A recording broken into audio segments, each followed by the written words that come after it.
नमस्कार,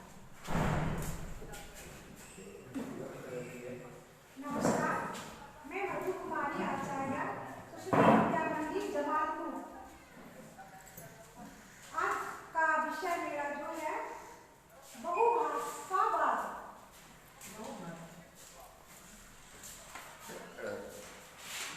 इस पर मैं कुछ चर्चा करने जा रही हूँ।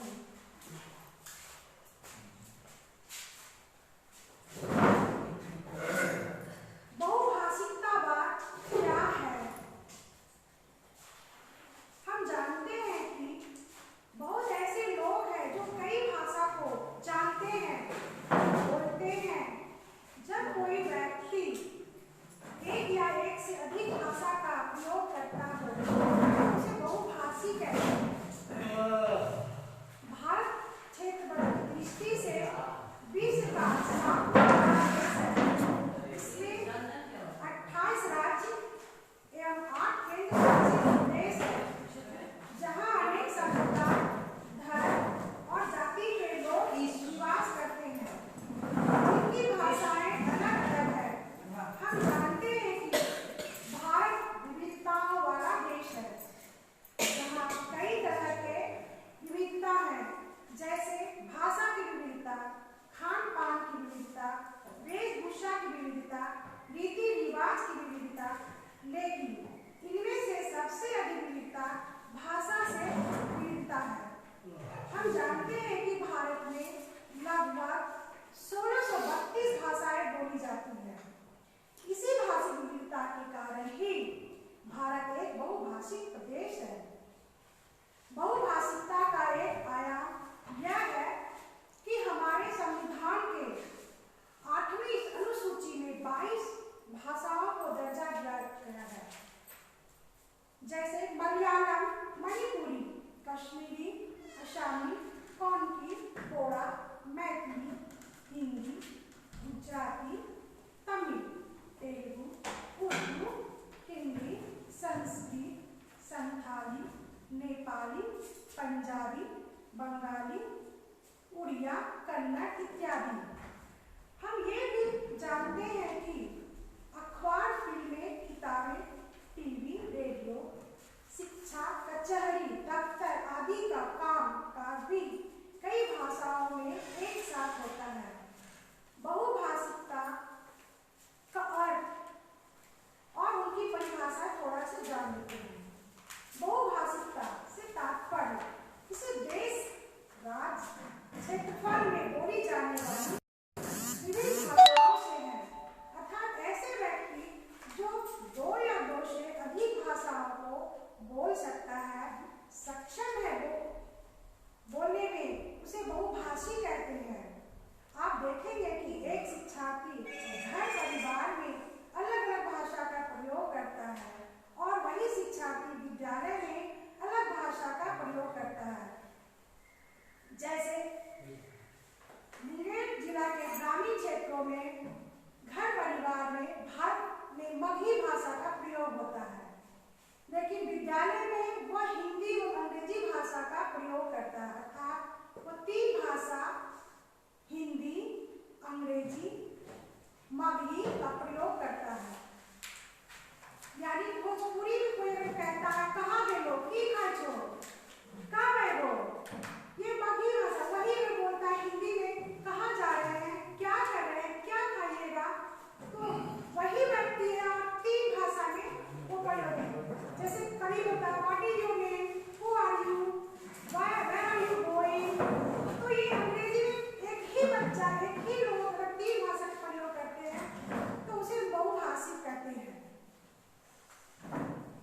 विभिन्न साहित्यकारों एवं भाषाई मनोवैज्ञानिक ने अपने तर्क एवं चिंतन के आधार पर बहुभाषिकता को निम्न तरीके से बताया है। जैसे प्रोफेसर एल दुबे के अनुसार बहुभाषिकता का तात्पर्य समाज में प्रयुक्त उन विभिन्न भाषाओं के प्रयोग से है जो विचार विनिमय में प्रयोग होता है। NCF 2005 के अनुसार बहुभाषिकता से बच्चों की पहचान बनती है, जिससे उसका सर्वांगीण विकास होता है। बहुभाषिकतावाद के कुछ विशेषताएं हैं। के द्वारा ही भारतीय संस्कृति का फैलाव जन जन तक हुआ है। बहुभाषिकता से ही वैश्वीकरण की आवश्यकता को पूरा करने में सहायक होता है। बहुभाषी व्यक्तियों की अंतःक्रिया अधिक व्यक्तियों से होती है। बहुभाषिकता के अंतर्गत ही विद्यालयीन स्तर पर एक से अधिक भाषा सीखने का अवसर मिलता है। बहुभाषिकता का ज्ञान बालक के अंदर सभी भाषाओं के प्रति सम्मान की भावना पैदा करता है। बहुभाषी व्यक्ति के लिए रोजगार की संभावनाएं बढ़ जाती है। बहुभाषिकता के द्वारा ही व्यक्ति स्वयं की संस्कृति की तुलना दूसरी संस्कृति से करता है। बहुभाषिकता के द्वारा ही बहुभाषी के लोग दूसरी भाषा के लोगों से अच्छे से संबंध बना पाते हैं और बनाते हैं। बहुभाषिकता से ही हम अधिक व्यक्तियों के मातृभाषा को समझते हैं। बहुभाषिकता यानी बहुभाषी व्यक्ति कोई भी सूचनाओं को दूसरी भाषाओं में व्यक्त कर लेते हैं। इस आयोग ने द्विभाषा सूत्र पर से उपलब्ध करा सकते हैं। बहुभाषिकता बालक के बहुमुखी विकास में सहायक होता है। भारतीय शिक्षा आयोग, हंटर आयोग प्राथमिक स्तर पर मातृभाषा या क्षेत्रीय भाषा में शिक्षा, माध्यमिक स्तर पर शिक्षा का माध्यम पूर्ण रूप से अंग्रेजी बनाने पर किया। कलकत्ता विश्वविद्यालय ने जो सैडलर आयोग ने कहा कि माध्यमिक विश्वविद्यालय में इंग्लिश एवं गणित को छोड़कर अन्य सभी विषय मातृभाषा के माध्यम से पढ़ाए जाए। प्राथमिक स्तर पर सभी विद्यालय मातृभाषा में हो। विद्यालय शिक्षा आयोग के द्वारा राधा कृष्णन आयोग प्राथमिक स्तर पर मातृभाषा, उच्च स्तर पर क्षेत्रीय भाषा या मातृभाषा एवं अंग्रेजी भाषा को शिक्षा का माध्यम बनाने पर बल दिया। विज्ञान एवं तकनीकी विषयों की शिक्षा अंग्रेजी माध्यम में हो। माध्यमिक शिक्षा आयोग, मुदालियर आयोग द्वारा डॉक्टर लक्ष्मण स्वामी मुदालियर की अध्यक्षता में इस आयोग का गठन किया गया। क्षेत्रीय भाषा या मातृभाषा, हिंदी जिसकी मातृभाषा हिंदी ना हो, अंग्रेजी जिनकी मातृभाषा हिंदी ना हो। Professor DS. कोठारी की अध्यक्षता में इस आयोग का गठन किया गया। कोठारी आयोग ने त्रिभाषा सूत्र दिया। भारत की बहुभाषिकता का परिदृश्य बिहार की भाषाओं में भी लागू होता है।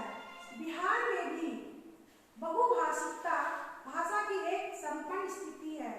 बिहार की पाठ्य चर्चा की रूपरेखा 2008 के अनुसार बिहार में अनेक बोलियां भाषाओं का जीवन सह अस्तित्व है।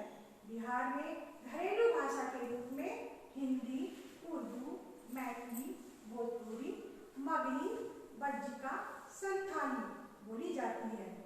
बिहार में हिंदी या उर्दू को छोड़कर किसी भी भाषा या बोली को प्राथमिक स्तर पर शिक्षा माध्यम के रूप में नहीं दी जाती है। अंग्रेज भाषा वैज्ञानिक सर जॉर्ज विलियम ने अपने वर्तमान उत्तरी बिहार और दक्षिणी पश्चिमी बिहार में बोली जाने वाली भाषाओं को अध्ययन किया और इन भाषाओं को उन्होंने बिहारी नाम दिया। बिहार में बोली जाने वाली भाषाओं और बोलियों में मैथिली, अंगिका, बज्जिका, मगही, भोजपुरी, हिंदी है। मैथिली बिहार की सभी भाषाओं में मैथिली का साहित्य काफी समृद्ध है। मैथिली भाषा का क्षेत्र दरभंगा, मधुबनी, सहरसा, जिले में मैथिली बोली जाती है। अंगिका, अंगिका आदि जनपद की भाषा है। इसे भागलपुरी भाषा भी कहते हैं। यह भाषा भागलपुर, मुंगेर, पूर्णिया आदि जिलों में बोली जाती है। बज्जिका, बज्जिका बज्जी जनपद की भाषा है। यह भाषा मुजफ्फरपुर, चंपारण, दरभंगा जिलों के क्षेत्रों में बोली जाती है। मगही, मगही मगधी का अपभ्रंश है। मगधी मगध की लोक भाषा थी। यह भाषा पटना, गया, नालंदा आदि जिलों में बोली जाती है। भोजपुरी भाषा के रूप में भोजपुरी का प्रयोग 1789 ईस्वी में किया गया था। प्राचीन समय में भोजपुरी का नामकरण शाहाबाद जनपद में भोजपुर नामक गांव के आधार पर हुआ है। भोजपुरी चंपारण, छपरा, सिवान आदि क्षेत्रों में बोली जाती है। हम जानते हैं कि भारत विभिन्न भाषाई विविधताओं वाला देश है। फिर भी इतने ज्यादा विविधताओं के बावजूद भी भारतीय भाषाओं में एकता पाई जाती है। ये सब बहुभाषिकता के कारण ही संभव है। हम जानते हैं कि भारतीय संविधान के 8वीं अनुसूची में 22 भाषाओं को मान्यता प्राप्त है। बहुभाषिकता से ही हम भारत के विभिन्न संस्कृतियों, त्योहारों इत्यादि को जानते हैं। अतः हम कह सकते हैं कि एक भाषी की तुलना में बहुभाषी का अधिक महत्व है। तो हम लोग जानते हैं कि बहुभाषा हमारे स्कूल में भी पढ़ाए जाते हैं। तो वो हम पढ़ाते हैं पीरियड के अनुसार कि उसको दिया जाता है इस पीरियड में ये टीचर ये विषय को पढ़ाएंगे और बच्चे आसानी से ही सीख जाते हैं।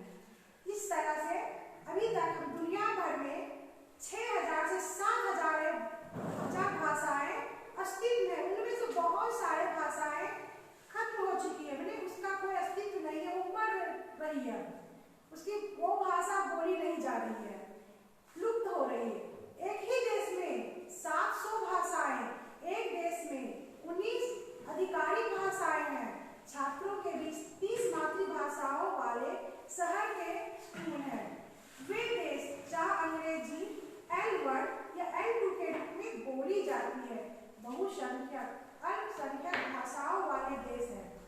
कम व्यापक रूप में बोली जाने वाली भाषाओं वाले एक भाषी देश। भाषा सभी मनुष्यों और समाज का एक अनिवार्य हिस्सा है। प्रत्येक बच्चा अपनी मातृभाषा को स्वाभाविक रूप से सीख जाता है। इससे भाषाओं को सीखने के लिए मनुष्यों की प्राकृतिक प्रवृत्ति और विशेषताएं प्रदर्शित होती है। जैसे जैसे हम बड़े होते हैं, हम औपचारिक या अनौपचारिक स्थितियों से कई और भाषाएं सीखते हैं। भारत एक बहुभाषी और बहुसांस्कृतिक देश है और यही विशेषता उसे दुनिया में एक विशिष्ट और उदार राष्ट्र बनाती है। भारत जैसे बहुभाषी देश में तो किसी एक भाषा के सहारे काम चल ही नहीं सकता है। हमें अपनी बात बाकी लोगों तक पहुंचाने के लिए और उनके साथ संवाद करने के लिए एक भाषा से दूसरी भाषा के बीच आवाजाही करनी ही पड़ती है। इस देश में हर प्रांत की अपनी एक अलग भाषा है। जहाँ अनेकों लोग ऐसे हैं जो अपनी मातृभाषा के अतिरिक्त दूसरी भाषा का भी ज्ञान रखते हैं, वे द्विभाषावाद के अंतर्गत आते हैं। द्विभाषावाद एक व्यक्ति या एक समुदाय के सदस्यों को दो भाषाओं का प्रभावी ढंग से उपयोग करने की क्षमता है। और अनेक लोग ऐसे भी हैं जो दो भाषाओं से अधिक भाषाओं का भी ज्ञान रखते हैं, वे बहुभाषावाद के अंतर्गत आते हैं। बहुभाषावाद एक व्यक्ति या एक समुदाय के सदस्यों को दो से अधिक भाषाओं का प्रभावी ढंग से उपयोग करने की क्षमता है। इस देश में 4 प्रमुख भाषा परिवारों से संबंधित 1000 से अधिक स्वदेशी भाषाओं, धर्मों और विचारों के भेद के बावजूद समन्वय की एक सांस्कृतिक अंतर्धारा सदैव प्रवाहित होती रही है। अर्थात हमारा देश बहुभाषी देश है, जिसका असर शिक्षा क्षेत्र में भी पड़ता है।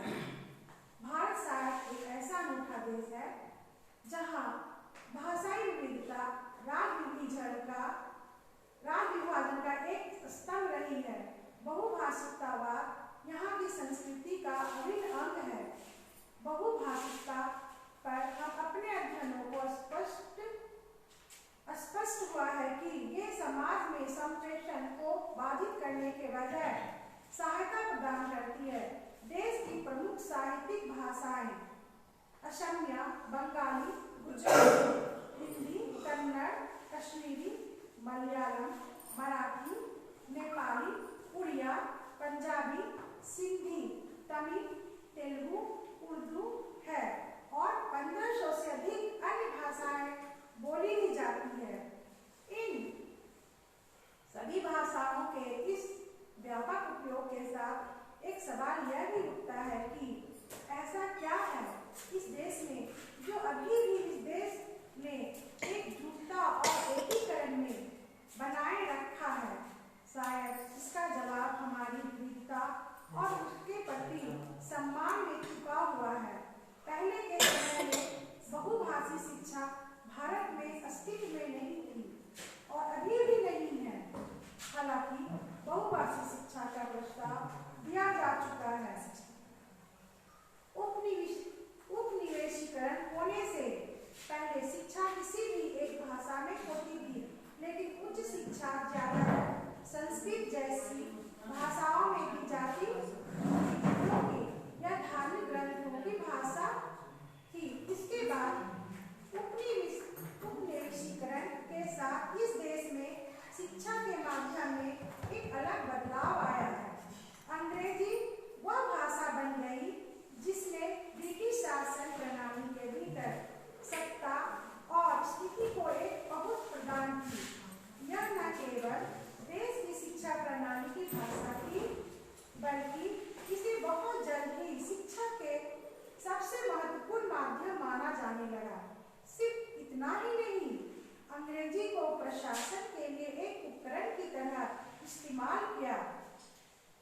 इस प्रकार स्वतंत्रता के बाद भी अंग्रेजी का महत्व बरकरार रहा, लेकिन भारतीय भाषाओं को शिक्षा प्रणाली में पुनर्जीवित करने के लिए बाद में एक प्रयास किया गया। स्वतंत्रता के बाद की अवधि में शिक्षा को समाज के अल्पसंख्यक वर्गों तक पहुंचाने के लिए शिक्षा मातृभाषा में उपलब्ध कराने का प्रयास किया गया। भारत सहित अधिकांश विश्व में बहुभाषी विद्यार्थी अपवाद नहीं बल्कि आदर्श है। एक से अधिक भाषा ज्ञान के संज्ञानात्मक और व्यवहारिक लाभ के कई शोध और प्रमाण हैं। इस प्रकार का ज्ञान अध्यापन और शिक्षक का अद्भुत साधन है। इसके माध्यम से एक शिक्षक छात्रों का संज्ञानात्मक, सामाजिक चिंतन व बौद्धिक क्षमताओं का विकास आसानी से कर सकता है। विभिन्न भाषाओं का प्रयोग सांस्कृतिक आदान प्रदान का प्रमुख माध्यम है, जो छात्रों को कई तरह की संस्कृति से परिचित कराती है। हमारे देश में वर्तमान में मातृभाषा शिक्षा का संवैधानिक अधिकार में अनेक चुनौतियों के अवलोकन करने के बाद स्कूलों में 3 भाषा सूत्र का सुझाव दिया गया।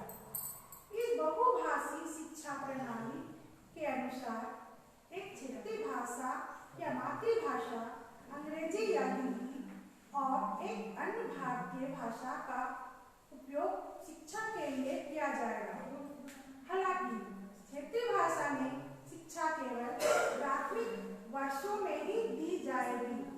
शिक्षा में बहुभाषावाद सांस्कृतिक जागरूकता का निर्माण करती है और रचनात्मकता को बढ़ावा देती है। बहुभाषावाद को समाज के भीतर कई भाषाओं का सह-अस्तित्व माना जाता है। ये भाषाएं आधिकारिक या अनौपचारिक स्वदेशी और राष्ट्रीय या अंतर्राष्ट्रीय हो सकती है। इसी विविधता में छात्रों में विविध भाषाई के अधिगम, सुनने, बोलने, पढ़ने और लिखने का विकास होता है। परंतु इस बहुभाषावार शिक्षा प्रणाली में यह बात भी ध्यान में रखनी होगी कि भारत बहुभाषिक देश है।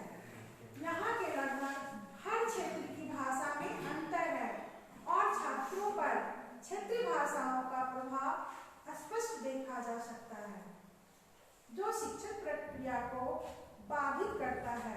क्षेत्रीय भाषा के प्रभाव में भाषाई कौशलों पर भी पड़ सकता है। इसलिए इन भाषाओं को लोगों पर थोपने से बचने की कोशिश करनी होगी, क्योंकि यह विभिन्न जातियों और समुदायों के बीच तनाव पैदा कर सकता है। यह भी देखा गया है कि विदेशी भाषा थोपने से मातृभाषा लुप्त हो गई है। आज दुनिया में 3000 से अधिक भाषाएं बोली जाती हैं, जो लुप्त होने की कगार पर है और उनमें से कई लुप्त भी हो गई हैं। उदाहरण के लिए केन्या में सूबा, एल्मोला, ओरोको, लॉरकोटी और याकू आदि भाषाओं को आज लुप्त प्राय माना जाता है। भाषा लुप्त होने का कारण मुख्य रूप से दूसरों पर भाषाएं थोपना, भाषा उपनिवेशवाद, विदेशी तानाशाही और भाषाओं को आत्मसात करना है। इसलिए समाज की संरचना के आधार पर बहुभाषाओं में स्वदेशी, राष्ट्रीय अधिकारी और विदेशी भाषाओं को भाषा नीति, विकास और शिक्षा में समान रूप में उपयोग में लाया जाना चाहिए। बच्चों को प्राथमिक स्तर की विद्यालय शिक्षा उनकी मातृभाषा में दी जाए, जिससे शिक्षण अधिगम प्रक्रिया सरल एवं छात्रों के लिए सहज हो सके। बच्चे प्रारंभ से ही सही तरीके से और बिना थोपे बहुभाषिक शिक्षा प्राप्त कर सके। इसके लिए त्रिभाषा फॉर्मूला को उसके मूल भाव के साथ लागू किए जाने की जरूरत है, ताकि वह बहुभाषी देश में बहुभाषी संवाद के माहौल को बढ़ावा दे सके। विद्यालय में भाषा शिक्षण, दूसरे शब्दों में भाषा में निपुणता, सामान्य अध्ययन में निपुणता लाने के साथ साथ व्यक्तित्व में भी निखार लाती है। लेकिन कौन सी भाषा, हिंदी, अंग्रेजी या मातृभाषा? इस सवाल को भारतीय संदर्भ में उठाए जाने की जरूरत है। देश की बहुभाषाई प्रकृति के चलते भारत में हमने त्रिभाषी सूत्र अपनाया है, जिसमें हर राज्य प्राथमिक स्तर पर मातृभाषा में सीखने पर जोर देता है। ऐसा होना भी चाहिए। बच्चे का मनोवैज्ञानिक व सामाजिक विकास मुख्यतः उस भाषा पर निर्भर करता है जिसका बच्चे को घर में, आस पड़ोस में और पहली बार स्कूल जाने पर अनुभव होता है। यही उस बच्चे की मातृभाषा या पहली भाषा होती है। भारत में हमारी दूसरी भाषा संपर्क भाषा होती है, जो या तो हिंदी होती है या अंग्रेजी। यह इस बात पर निर्भर करता है कि आप किस राज्य में निवास करते हैं। इसके साथ ही हिंदी को राष्ट्रीय संपर्क भाषा की तरह भी देखा जाता है और अंग्रेजी को राष्ट्रीय तथा अंतर्राष्ट्रीय संपर्क भाषा के तौर पर देखा जाता है। तीसरी भाषा मातृभाषा के अलावा कोई भारतीय भाषा होती है जो बच्चा राष्ट्रीय एकीकरण को और अधिक प्रोत्साहित करने के लिए सीखता है। इस सूची में संस्कृत शामिल है। अब तक अधिकांश राज्य दूसरी और तीसरी भाषाएं सीखने के काम को प्राथमिक शिक्षा के बाद तक के लिए टालते रहे हैं। प्रारंभिक केंद्र बिंदु मातृभाषा रही है, राष्ट्रीय और अंतर्राष्ट्रीय नौकरियों के बाजार में हो रही हलचल अंग्रेजी सीखने के महत्व को बढ़ा दिया है। स्वाभाविक तौर पर समाज के सभी वर्गों से आ रही मांग के जवाब में देश के हर कोने और हर नुक्कड़ पर निजी क्षेत्र के अंग्रेजी माध्यम वाले कॉन्वेंट और पब्लिक स्कूल उठ खड़े हुए हैं। यहाँ तक कि उन राज्यों में भी जहाँ सरकारी स्कूल मातृभाषा में ही पढ़ाते हैं, कई स्कूलों में ने प्रारंभिक स्तर पर अंग्रेजी सीखना अनिवार्य कर दिया है। किसी भी शिक्षाविद के लिए यह चुनौतीपूर्ण स्थिति है और बेचारे बच्चे के पास इस मामले में चुनाव की कोई स्वतंत्रता नहीं है। हालांकि शुरुआत करने के लिए मातृभाषा से बेहतर कुछ नहीं है, पर ऐसी स्थिति में कोई क्या करे जब एक बच्चे को प्रारंभिक स्तर पर 3 नहीं तो कम से कम 2 भाषाएं सीखना अनिवार्य हो। रोचक बात यह है कि यह स्थिति खास भारतीय संदर्भ में ही देखने में आती हो। ऐसा नहीं है। गोल्डा मायर माउंट कैरमल अंतर्राष्ट्रीय प्रशिक्षण केंद्र में कार्यरत वरिष्ठ शिक्षिका और पाठ्यक्रम निदेशक जेनेट हरमैन के निम्नलिखित कथन पर विचार कीजिए। हमने सीखने में आने वाली दिक्कतों और नव साक्षरता पर पहले कई कोर्स चलाए हैं। इन कोर्सों के अंत में हम हमेशा भाग लेने वाले से भविष्य के लिए सुझाव मांगते हैं और इनमें द्विभाषा और बहुभाषा प्रयोग का मुद्दा जोर शोर से उठकर आया। यदि कोई बच्चा घर में अपनी मातृभाषा, बाहर सड़कों पर कोई अन्य भाषा और स्कूल में तीसरी भाषा जैसे अंग्रेजी सुनता है, तब उसे किस भाषा में पढ़ना, लिखना या सिखाया जाना चाहिए? किसे माने मातृभाषा? इस प्रश्न का उत्तर ढूंढते हुए हमें पहले बच्चे की मातृभाषा का निर्धारण करना पड़ेगा। यह उतना आसान नहीं है जितना सोचने में लगता है। उदाहरण के लिए देश के हिंदी भाषी क्षेत्र के स्कूलों ने हिंदी को मातृभाषा माना है, पर क्या यह वाकई सही है? मेरे पास ऐसे विद्यार्थी थे जो मराठी, हिंदी, बुंदेलखंडी और नेपाली आदि भाषाएं बोलते थे। राज्य के ग्रामीण क्षेत्रों के अधिकांश बच्चे ऐसी बोलियां बोलते हैं जो हिंदी से भिन्न है। इस तरह आमतौर पर हमारे सामने ऐसी स्थिति होती है, स्कूल में बच्चे की पहली भाषा मातृभाषा ना होकर हिंदी होती है, जिसे तार्किक रूप से दूसरी भाषा की तरह देखा जाना चाहिए। इसका मतलब है कि आदिवासी बोली बोलने वाले बच्चे के लिए हिंदी सीखना उतनी ही मुश्किलें खड़ी करेगा जितना कि अंग्रेजी सीखना। घर पर मातृभाषा सीखना काफी स्वाभाविक तौर पर होता है और बच्चा इस काम को खासे असरदार ढंग से करता है। यह प्रक्रिया बिना किसी सोची विचारी योजना या प्रयास के अपने आप घटती है। क्रमबद्ध तरीके से कोई शिक्षण नहीं होता।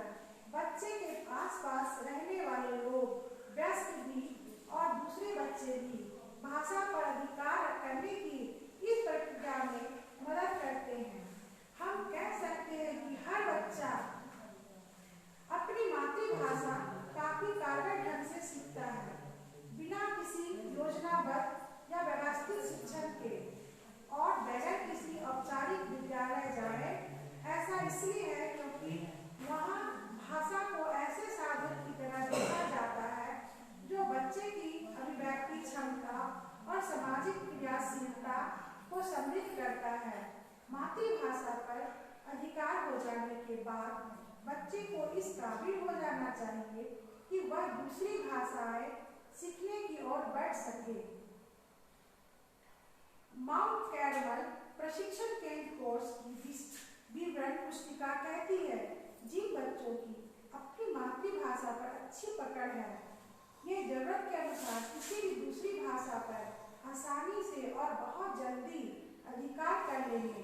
उनके लिए ये सुनना भी जरूरी है कि उनकी भाषा दूसरों के लिए मान्य है, ताकि अपनी संस्कृति में उनका विश्वास बढ़ जाए और अपनी मातृभाषा बोलने के बाद बारे में वे अधिक आश्वस्त हो जाएं। घर, विद्यालय और भाषा शिक्षण।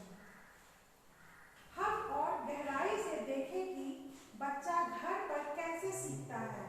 शब्द कई रास्तों से होते हुए अपना अर्थ हासिल करते हैं, जैसे संदर्भ ध्वनि से, वर्ताव से, व्यवहार से, हाव भाव से। शुरुआती शब्द ध्वनियों, जैसे छोटा बच्चा जन्म लेता, वो तो बोल नहीं पाता, लेकिन वो अपने किलकारियों से अधिक निर्भर करते हैं। और वे शारीरिक क्रियाओं, जैसे छोटे बच्चे हैं तो वो गले मिलना, मतलब उसको क्या अच्छा लगे वो उनकी माँ उसको ज्यादा समझ सकती है, जबकि उसको भाषा का ज्ञान नहीं है, लेकिन वो अपने हाव भाव से, अपने क्रिया से, अपने आंखों की रोने से, आंख की भंगिमा से अपना विचार अपनी माँ तक पहुंचा देता है कि वो उन्हें क्या जरूरत है, क्या चाहिए। साथ मिलकर आते शब्द समूहों का अर्थ तय करने में प्रसंग अधिक महत्वपूर्ण हो जाता है। बच्चा शब्द समूह के प्रत्येक शब्द का अलग अलग अर्थ जाने बिना उसके समग्र आशय को महसूस करता है। यह विभिन्न प्रकार के शब्दों में अंतर करना भी सुदृढ़ कर देता है, जैसे करने वाले शब्द क्रियाएं और नाम वाले शब्द संज्ञाएं।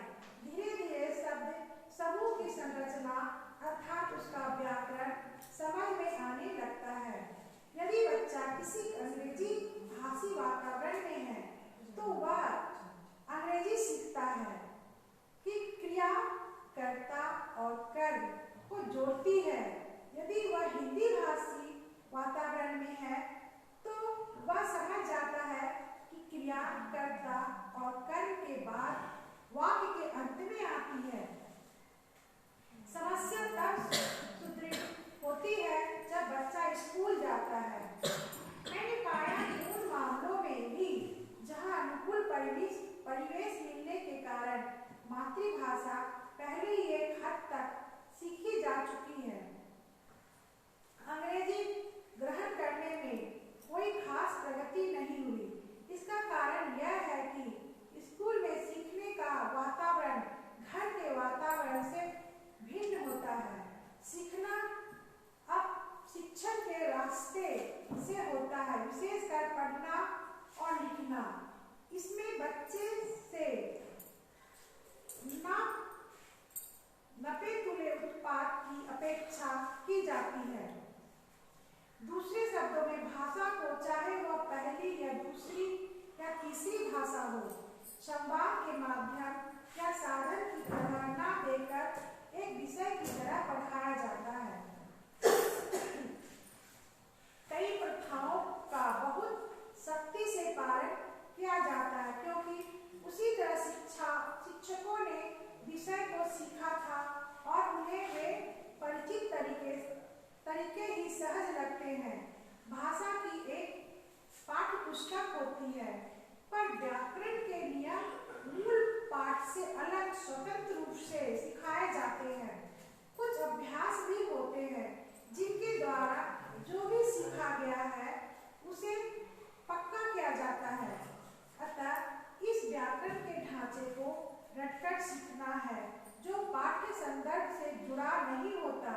मूल पाठ अलग से पढ़ाया जाता है और उनमें शिक्षक बच्चों को पाठ्यांशों पर आधारित प्रश्नों के बंधे बंधाए मानक उत्तरों को रटकर जस का तस दोहराने के लिए प्रेरित करते हैं।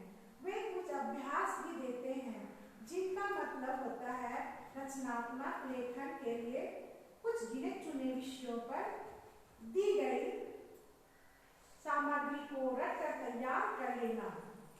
शिक्षक मूल पाठ पढ़ाते समय अनुवाद का सहारा लेते हैं, क्योंकि उन्हें अपनी क्षमताओं पर उतना भरोसा नहीं होता है। इनमें लक्ष्य भाषा के एक शब्द को मातृभाषा के समतुल्य शब्द द्वारा बदला जाता है। अब अपरिहार्य रूप से विद्यार्थी भी अनुवाद के इस तरीके को आत्मसात करने लगते हैं और फिर लगता है कि वे इससे कभी बाहर ही नहीं निकल पाते। वाक्य निर्माण में एक ही प्रकार की गलतियां करते हैं। उदाहरण के लिए एक हिंदी भाषी विद्यार्थी अंग्रेजी का कोई वाक्य बनाते समय क्रिया को वाक्य के अंत में लगाने के बारे में सोचेगा, क्योंकि हिंदी में व्याकरण का ढांचा ऐसा ही है जो सीखने वाले इस पद्धति पर निर्भर करते हैं। वे अगले स्तर पर नहीं जा पाते और शायद नियुक्त किए गए अंग्रेजी शिक्षकों की भी यही मुश्किल होती है। इस प्रकार शब्दों की अदला बदली की यह प्रक्रिया भाषा के मूल कौशलों को कुंठित कर देती है। इन कौशलों के विकास को ना पोषण मिलता है ना प्रोत्साहन।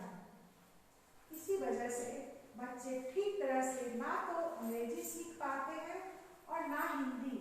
ऐसा नहीं कि वे भाषाओं में या दूसरे विषयों में अच्छे अंक नहीं ला पाते। मैंने ऐसे कई स्कूलों विद्यालयों में अनेक बच्चों की प्रगति को सिलसिलेवार देखा है, जहां दो भाषाओं का विषयों को पढ़ाने सिखाने के लिए इस्तेमाल किया जाता है। मैंने पाया कि सीखने के वालों में कुछ प्रतिशत बच्चे ऐसे थे जिन्हें अंक पाने की दृष्टि से अधिक समस्या नहीं थी, परंतु जब मैंने यह जानने की कोशिश की कि विद्यार्थी अनदेखे पाठों को कहाँ तक समझ पाते हैं और क्या उसके बाद उपयुक्त जवाब दे पाते हैं, तो समझ विद्यार्थियों का प्रतिशत और भी घट गया। इसके अलावा बच्चे आमतौर पर दूसरी भाषा को रोजमर्रा की परिस्थितियों में इस्तेमाल करने में असमर्थ थे। वे लगभग पूरी तरह से रटने पर निर्भर थे। औपचारिक शिक्षक के बिना बच्चे जिस तरह सीखते हैं उसे ध्यान में रखते हुए ऐसे अभ्यास करती रही थी जिनसे मेरी कक्षा के बच्चे अंग्रेजी भाषा से जुड़ सके जिसे वे सीख रहे थे। ऐसे करते मुझे एक बड़ी कमी को ध्यान में रखना पड़ता था, यह कि देश के अधिकांश विद्यालयों में पाठ्य पुस्तक की शिक्षक और विद्यार्थी का उपलब्ध एकमात्र शिक्षक होता है। इसलिए मैं मूल पाठ को आधार बनाकर ही अधिकांश अभ्यास कार्ड बनाती थी। मैं एक एक शब्द पर, उनके हिज्जों पर और उनके अर्थ पर ध्यान केंद्रित नहीं करती थी।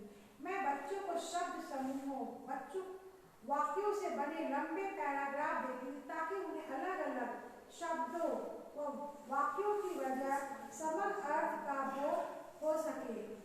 जब उन्होंने शब्दों को दूसरे शब्दों से जोड़कर अर्थ निकालने का प्रयास सुदृढ़ किया और इस तरह उन्हें समग्र अर्थ का अंदाज लगने लगा, तो उन्होंने पाया कि दूसरे विषयों में भी उनकी समझ बढ़ गई है। इसके अलावा मैंने व्याकरण की शिक्षा को पाठ से अलग नहीं किया, बल्कि मैंने बच्चों को मूल पाठ के वाक्यों में बार बार आने वाले नमूनों को पहचानने के लिए प्रोत्साहित किया। इस तरह उन्होंने संज्ञा और क्रिया में फर्क करना सुदृढ़ किया और यह पहचानना सुदृढ़ किया कि एक संज्ञा वाक्य का कर्ता होती है तो दूसरी उसका कर्म। उन्होंने यह भी जाना कि क्रिया हमेशा कर्ता और कर्म को कार्य द्वारा जोड़ती दोनों के बीच में आती है। व्याकरण के ढांचों और विन्यास के अनुकूल ऐसे नमूने उन्हें सुलभ हो गए जिनसे अंग्रेजी में सही वाक्य बनाने की उनकी क्षमता में पैनापन आया।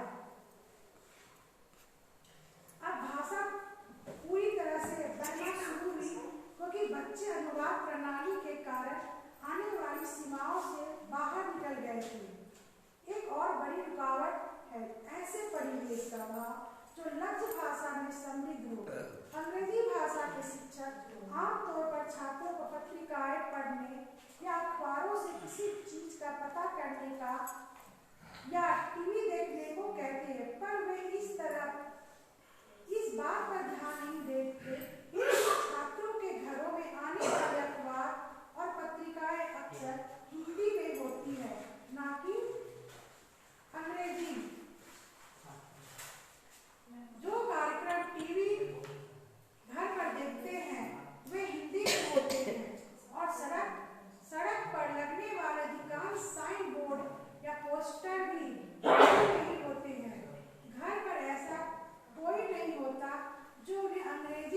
बात करने या अंग्रेजी सुनने का मौका दें।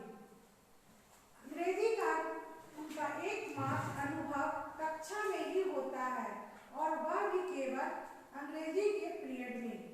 इस प्रतिकूल स्थिति से बाहर निकलने का एकमात्र रास्ता है कि सीखने वाले को प्रोत्साहित किया जाए और सीखने के उपयुक्त तथा चुनौतीपूर्ण अवसर जुटाकर उसकी रुचि को बनाकर रखा जाए। विचार विमर्श सामूहिक कार्य के दौरान अंग्रेजी में बात करने पर जोर न देकर ऐसी भाषाओं के इस्तेमाल को बढ़ावा देना चाहिए जिनसे वो परिचित हो।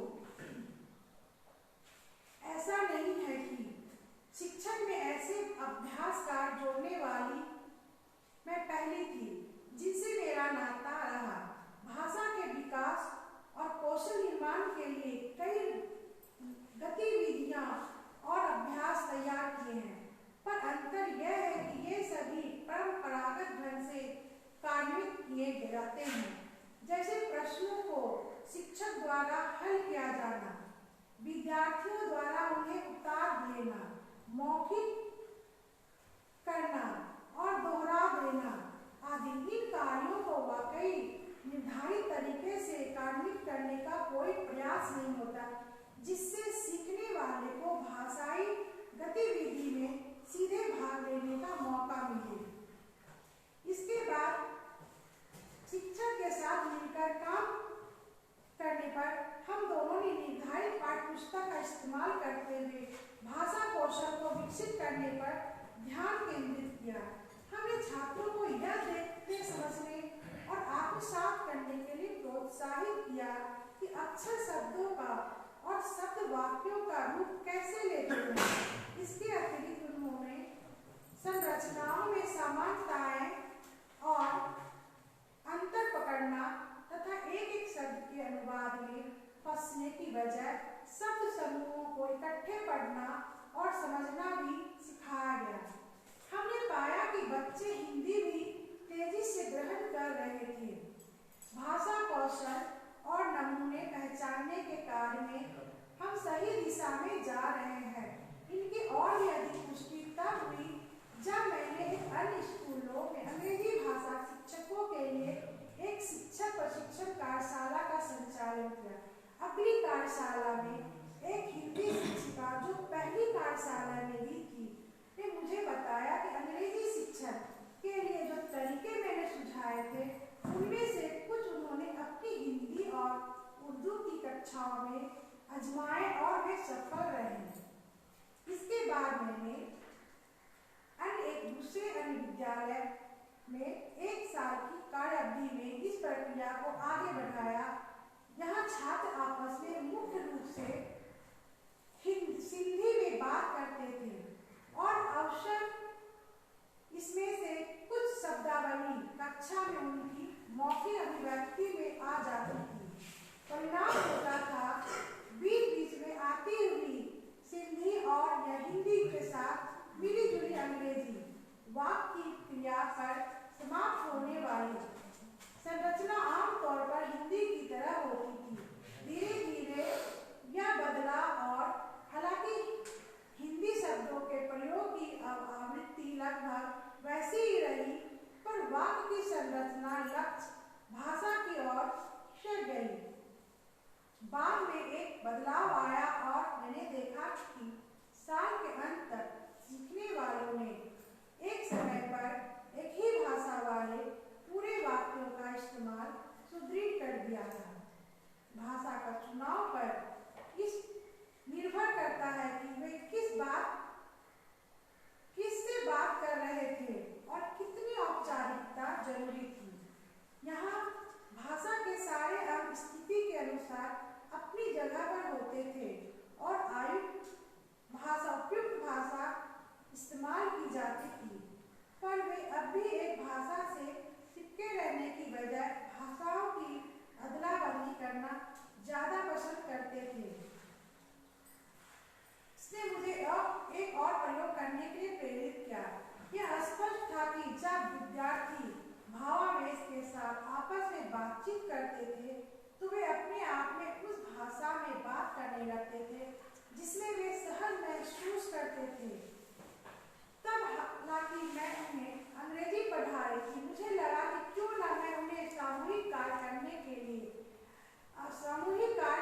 के लिए उस भाषा के इस्तेमाल की छूट दे दूं जिससे वे सहज थे, लेकिन निष्कर्षों को अंग्रेजी में प्रस्तुत करने को कहूँ।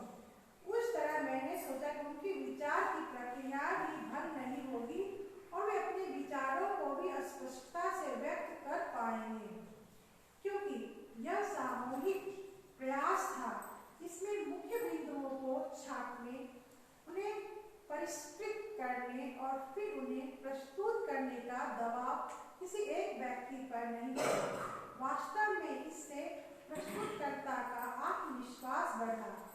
उसका आत्मविश्वास जब दूसरों को नजर लाने लगा तो प्रस्तुतकर्ता का उत्साह और भी बढ़ा, और इसी की हमें जरूरत थी।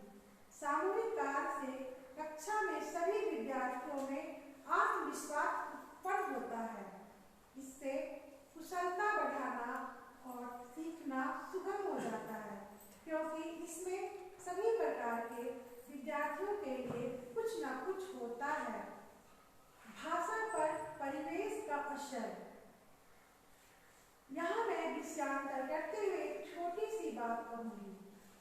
महानगरों में रोजगार के लिए जाकर बसने वाले मध्यवर्गीय छोटे परिवारों को एक अनूठी परिस्थिति का सामना करना पड़ता है। ऐसे परिवारों के बच्चे एक से अधिक भाषाओं के परिवेश में बड़े होते हैं।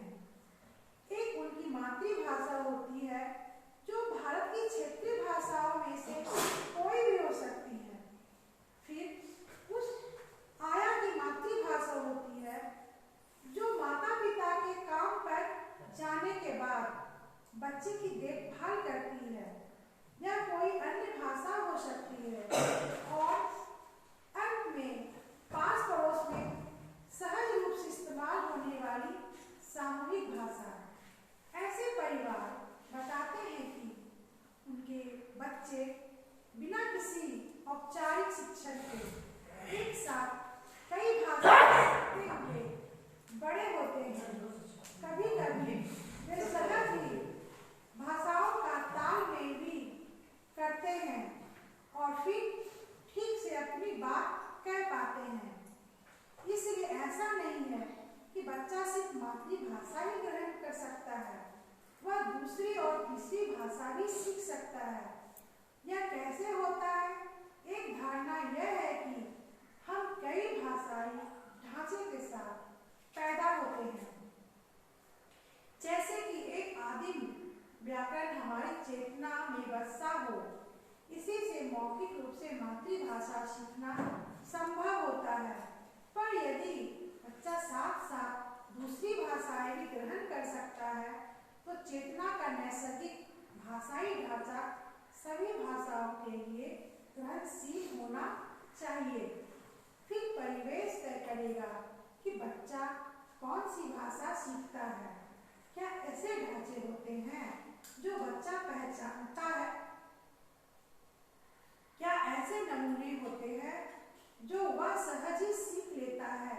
यदि ऐसा है तो क्या इन नमूनों और कौशलों की पहचान करके उन्हें स्कूल के औपचारिक शैक्षिक परिवेश में दोहराया जा सकता है? क्या उन्हें सुदृढ़ करने के लिए सीखने के उपयुक्त तरीके और अभ्यास विकसित किए जा सकते हैं?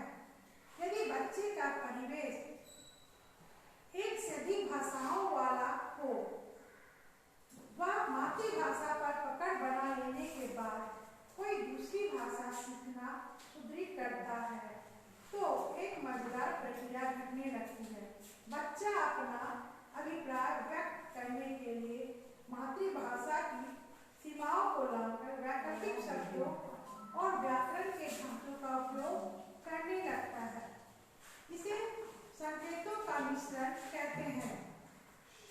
किसी से बात करते समय बच्चे में दूसरे भागीदार के हिसाब से भाषाओं को अदल बदल करने की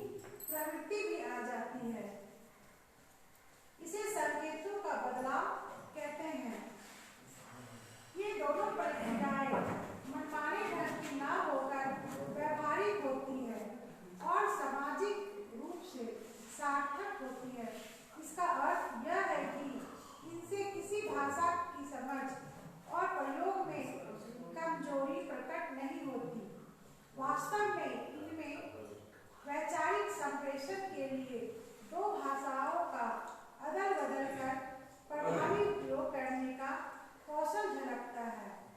यह इसी प्रक्रिया है। संक्षेप में कहें तो दूसरी भाषा में दक्षता के संदर्भ में 3 तल दिखाई देते हैं। पहले तल पर यह विद्यार्थी दूसरी जिसे व्याकरण अनुवाद की पद्धति से दूसरी भाषा सिखाई गई है, वह एक सरल प्रक्रिया का अनुसरण करता है जिसमें एक भाषा के पदों का दूसरी भाषा के समतुल्य पदों में अनुवाद कर दिया जाता है। यह वास्तव में दूसरी भाषा पर विचार करने का प्रारंभिक स्तर है और सीखने वाला अवसर इसके पार नहीं पाता। सीखने का दूसरा तल वह है जहाँ सीखने वाले अर्थ संबंधी दो भिन्न आधारों का स्वतंत्र रूप से प्रयोग करता है, एक पहली भाषा के लिए और दूसरा दूसरी भाषा के लिए। इनमें सीखने वाला एक भाषा से दूसरी भाषा में शब्द या पद का अनुवाद करने का सरल तरीका नहीं अपनाता, बल्कि ऐसा लगता है कि वह समानांतर शब्दों या पदों का उपयोग करते हुए दोनों भाषाओं में मिलते जुलते भाषाई संकेत पैदा करता है। सीखने का तीसरा स्तर वह है जिसमें सीखने वाला एक ही संयुक्त का उपयोग करता है।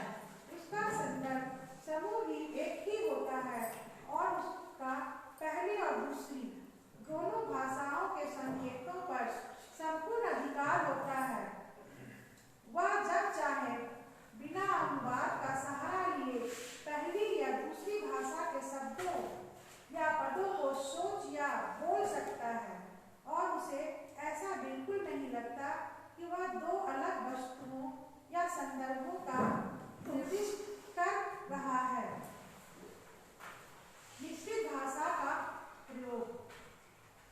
यहाँ मैं अपने मुद्दे पर आना चाहती हूँ।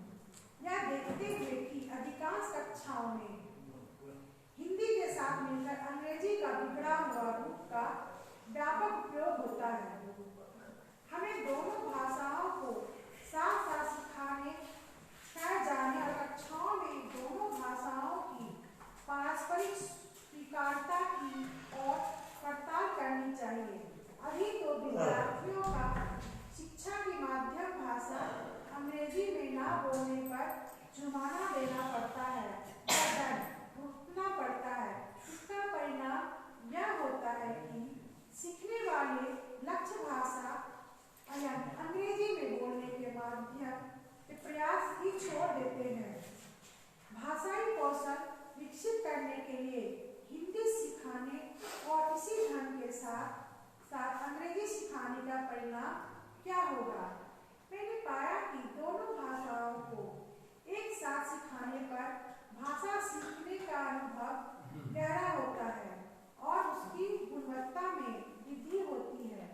साथ ही विद्यार्थी न केवल समक्ष ढंग से संप्रेषण कर पाते हैं, बल्कि उनकी विश्लेषण व तर्क करने की तथा इसी प्रकार उनकी वैज्ञानिक और संरचनात्मक क्षमताएं भी विकसित होती है।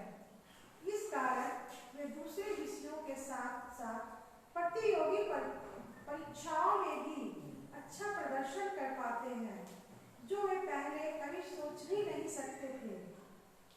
जैसा पहले कहा जा चुका, मैंने यह प्रयोग माध्यमिक और उच्च माध्यमिक कक्षाओं में करने की मुझे जो सफलता मिली, उससे लगता है कि यह तरीका प्रारंभिक स्तरों पर प्राथमिक कक्षाएं या उससे पहले भी कारगर हो सकता है।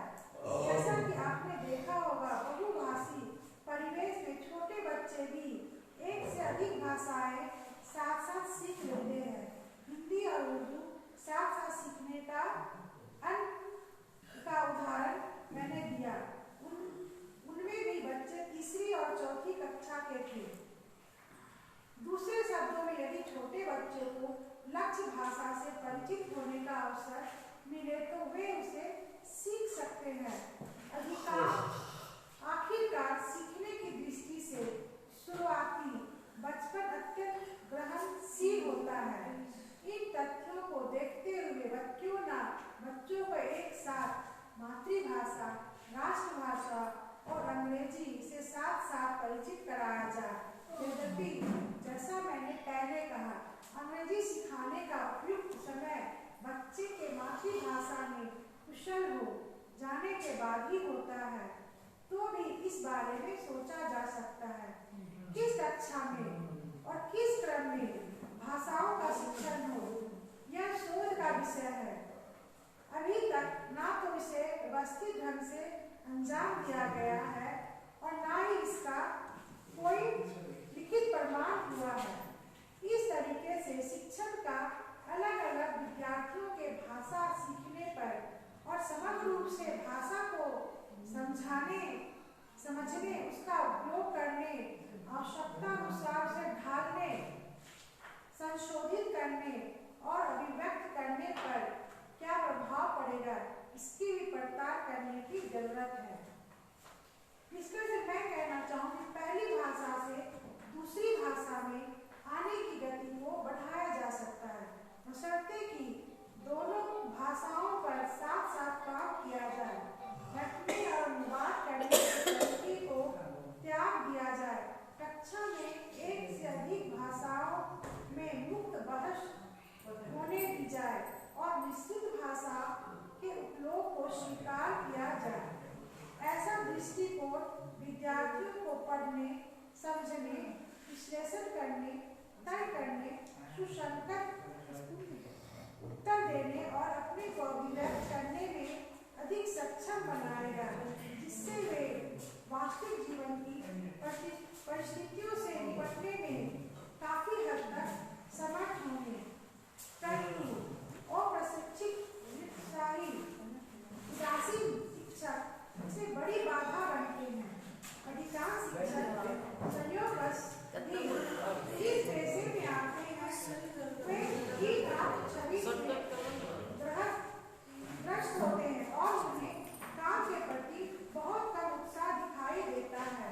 सरकारी स्कूलों, प्राथमिक शालाओं के अध्ययनों में झलकता है कि शिक्षकों को प्रायः यह ठीक से समझ में नहीं आता कि कक्षा में बच्चे को सीखने में सटीक मदद कैसे करें।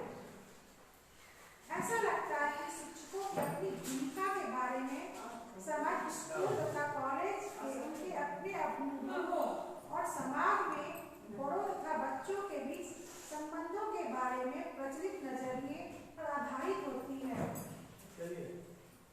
धन्यवाद। Thank you.